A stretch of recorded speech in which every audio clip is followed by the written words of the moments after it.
All right, ladies and gentlemen, MrSotko here. Welcome back to the channel. Got a whole bunch of good crypto news, and of course, I want to talk about that Ethereum. It's at $3,000, over $3,000, and it hit just not that long ago, and we're on our way to that $5,000 mark, which I find to be a pretty realistic number as long as the bull run continues, and as long as one particular thing doesn't happen. Could be other reasons as well, but there's one thing on my mind that could prevent it from going to 5,000, and probably the market as a whole would dip, and that's Joe Biden's new capital gains tax. It's going to be something like 40%, and some of that huge increase is for people who are making $1 million or more dollars. But let's be frank about it. All of the investors that are coming into crypto lately, not just retail investors, but the big ones. We're talking like the Teslas and the big companies and MicroStrategies and investment firms. Those all definitely make more than $1 million. So I can see this happening in one way or the other. If the 40% or so capital gains comes out, which is actually more in some states, etc., depending. But if it does come out, I can only see really two things happening, and that's either it's going to make people go into super hodl mode because they want a super outrageous price before they sell because they're going to owe 40% or more to the government, or it's going to make everybody sell just before the actual high capital gains law goes into effect, because if you only had 1 week to sell before you would have to pay twice in taxes, what are you going to do? Well, you're either going to hodl through it, or you're going to sell it just before that happens, and there could be a big dump in the market. But that capital gains doesn't affect when you just go to buy it. So if the market dumps, maybe people will buy it back upwards and then go into a long hodl mode. So $3,000 Ethereum. I also wanted to show this as well. Of course, is this the BTC dominance, which is going down significantly, and Ethereum's role is taking a much higher market cap now in relation to Bitcoin. We're at $351 billion compared to Bitcoin's just over $1 trillion. And so we're getting to about that third of the price, maybe a little bit more than a third of the price. So for one of the first times, so it's happened a few times throughout crypto history, but Ethereum is really performing much better than Bitcoin at the moment, relatively, and its gains are very significant, and it's nearly, it's actually over a third of the price of Bitcoin, or so, somewhere around there. We'll call it a third. We'll just spit on our hands and call it even at a third. So that's a pretty big market cap. I feel like Ethereum is very undervalued right now because, as I always say, if you can make $1 billion token on the Ethereum blockchain for just $50 to solidify the Ethereum contract, I call that pretty undervalued. So Ethereum's market cap hits 337 billion. It's actually more now. This was actually written just 5 hours ago, and it's significantly more, surpassing Nestle, P&G, and many other companies. So we can see that Nestle here is at $337 billion. Procter & Gamble is at $326 billion. And Ethereum at $337 billion. Just under Disney. But, alas, just 5 hours ago, the market cap was significantly less. Now we have $351 billion. So screw you, Bank of America, and screw you, Mickey Mouse.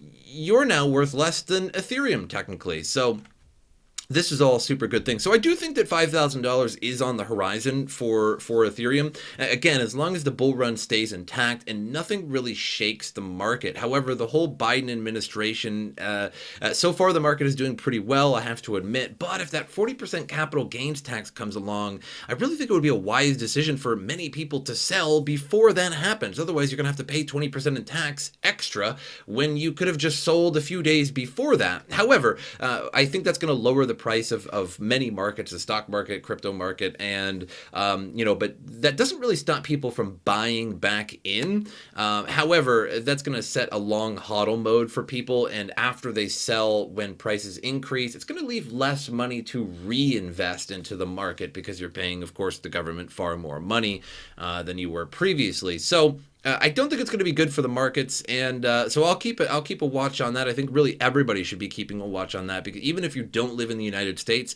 40% capital gains tax is going to affect the entirety of pretty much the world. Like, the stock market is going to go down, the crypto market is going to go down. We'll have to see who purchases and buys the dip, if you will, because I do believe there's going to be a dip. So as long as that doesn't happen, which it's looking like it's going to, Ethereum, $5,000, why not? But $10,000, people are shilling that, throwing it around. I think that's a bit of a stretch. I think we got a little ways to go before that.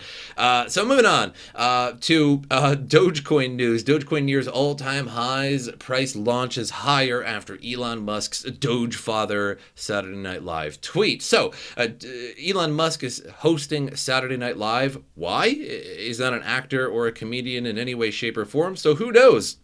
In fact, most of the Saturday Night Live crew is very upset about the fact that Elon Musk is hosting Saturday Night Live because it really doesn't make sense. But hey, it could be good, I suppose.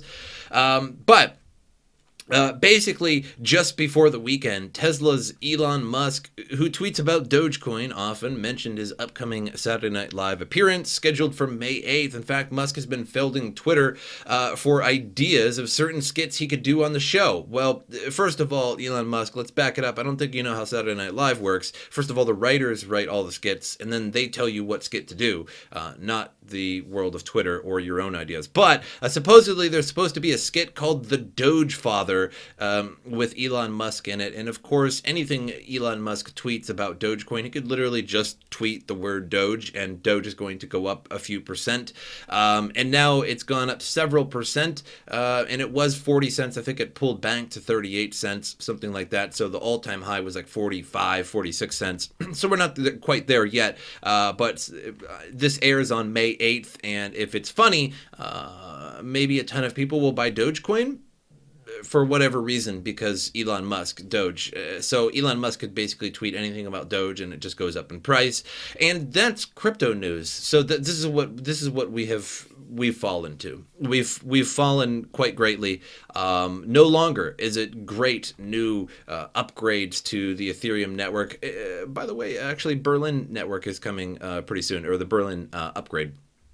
No longer is it about that. No longer is it about great new software, great new ideas. No, it's just about Elon Musk and him tweeting Doge and going on Saturday Night Live, even though he's not a comedian or an actor. So there's that, right? Welcome to crypto news. Have fun. Take a seat. Moving on, Berkshire Hathaway's Charlie Munger finds Bitcoin disgusting and contrary to the interest of civilization. So basically, the 97-year-old said in a Q&A, of course I hate Bitcoin's success. I don't welcome a currency that's so useful to kidnappers and extortionists and so forth. Oh, God. Oh. As if nobody's ever extorted or kidnapped using American dollars or euros or any other fiat money out there in the world. So Charlie Munger is basically Warren Buffett's right-hand man, and he's a nonagenarian, so he's 97 years old, so of course he doesn't get Bitcoin, and it's just so funny. I really like that whole basketball. It reminds me of that basketball scene where he's like, oh, you kids and your Dan Fogelberg music and your hula hoops and Zima and Pac-Man video games. And just add Bitcoin to that. Your Pac-Man video games and your Bitcoins. Another person unnecessarily bashing Bitcoin, even though its market cap continues to rise, probably greater than Berkshire Hathaway at the moment, and it will never stop. So it doesn't really matter. It's pretty clear when people don't understand Bitcoin. Even like if you have a Facebook, which it doesn't seem like many people do anymore, but if you have a Facebook, sometimes you'll see Coinbase ads and other various cryptocurrency ads of very legitimate programs like Coinbase Earn and stuff like that. And when you click on it, everybody just says it's a scam. Like you could see like the comments all the way down when you click on the comments, and it'll be like scam and like, you know, oh, fake money and stuff like that. So you can clearly tell that there's a huge sect of individuals who have no clue about Bitcoin. And it's a bit of a Dunning-Kruger kind of syndrome too, because they think that they know about Bitcoin from things that they heard or something like that, but they don't know that they don't know about Bitcoin, and they don't know how it works. I think people genuinely think that it's just like some kind of PayPal bucks that you just put in money into the system and it just spews out like a vending machine Bitcoin, and then you can use them on the internet and they can just disappear or be hacked, or like just or there's just some kind of fraud going on. They don't understand the science behind it, and these two right here, these two guys. However, I will give them credit, considering that they're like some of the richest people in the world. they don't need Bitcoin and they don't really care. And I guess if I had $90 billion like Warren Buffett, I'd probably still buy Bitcoin. But at the same time, even if I didn't buy Bitcoin, I wouldn't care. But hey, that's fun. It's good news. Moving on, XRP drops 4% as Ripple releases 1.6 billion from escrow account. So this is one of the reasons why I'm not that big of a fan of XRP. Now, I've made some videos talking about how I believe that XRP is going to be easily $2 or $3 once this whole SEC lawsuit goes away. And that's just objectively speaking, because 30 exchanges delisted or suspended XRP trading. Also, the whole Grayscale fund was liquidated under the whole guise and FUD of the SEC lawsuit going on. And there's also probably a lot of people out there that said, okay, screw it, I'm just going to sell my XRP. I don't want it to dump in price anymore. I don't want to be caught, with my pants down when this SEC lawsuit heats up, etc. So there's a lot of people that sold it, just straight up got rid of it. And when this SEC lawsuit goes away, it'll likely end up in settlement, in my opinion. Like, they'll probably just end up having to pay the SEC some kind of fine or something like that and say, oh yeah, we did some wrong. Like, we'll just continue with our business program, or, we'll just move on, right? And the SEC will go, okay, like, you guys just continue. And I believe that's how it'll probably end. And when that happens, imagine 30 exchanges relisting XRP. Imagine the FOMO of, okay, it's forever not going to be a security. It is a currency now. They've settled the lawsuit. It's never going to come back. We can all invest safely. And we're not even talking about just the retail investor. We're talking about like the institutional investors and the big exchanges buying it, etc. So there's a big difference between that. And I think there will be a huge FOMO in price. I think maybe for a moment it might dip just because of all of the exchanges will essentially re-allow trading again. And a lot of people bought at 20 cents and now it's, $1.30 plus $1.60.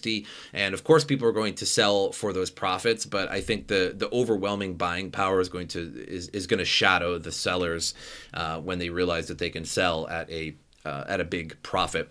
So Ripple Labs unlocked 1 billion XRP, just shy of $1.6 billion from its escrow wallet today, according to Whale Alert, a service that tracks the movement of large amounts of crypto. XRP's price is also currently down 4.21% from yesterday, now trading at $1.57 a token. By the law of supply and demand, more XRP in circulation means less value for the token. Perhaps today's dip is to be expected. Unlike other cryptos, a single entity controls the majority of the global supply of XRP, and the entity is Ripple Labs, the payments company set up by XRP's co-founders. So, unfortunately, this happens a lot with XRP. Every month or so, they usually, release from escrow. Sometimes they don't, but it's also the two main CEOs, like Brad Garlinghouse and I believe Chris Larson, the other guy. They basically sell millions of dollars worth of XRP, pretty much daily. They'll sell unbelievable amounts, millions of XRP, pretty much daily. And so they're just basically dumping on everybody constantly. So the price of XRP is just completely squelched constantly. It's dumped on all the time. But I still believe it'll be $2 or $3, just because of all of the FOMO going back into it. And, now it's forever a currency. No more SEC lawsuits. All of the exchanges relisting. It'll be pretty big when that happens. But that's all about I have for you guys today. We were at $2.26 trillion market cap, so we're way up today. 58,000 Bitcoin, $3,029 Ethereum. So all of you Ethereum holders out there, congratulations to you guys. $625 Binance coin, which is sort of a stain on CoinMarketCap, but Binance Smart Chain is doing objectively pretty well.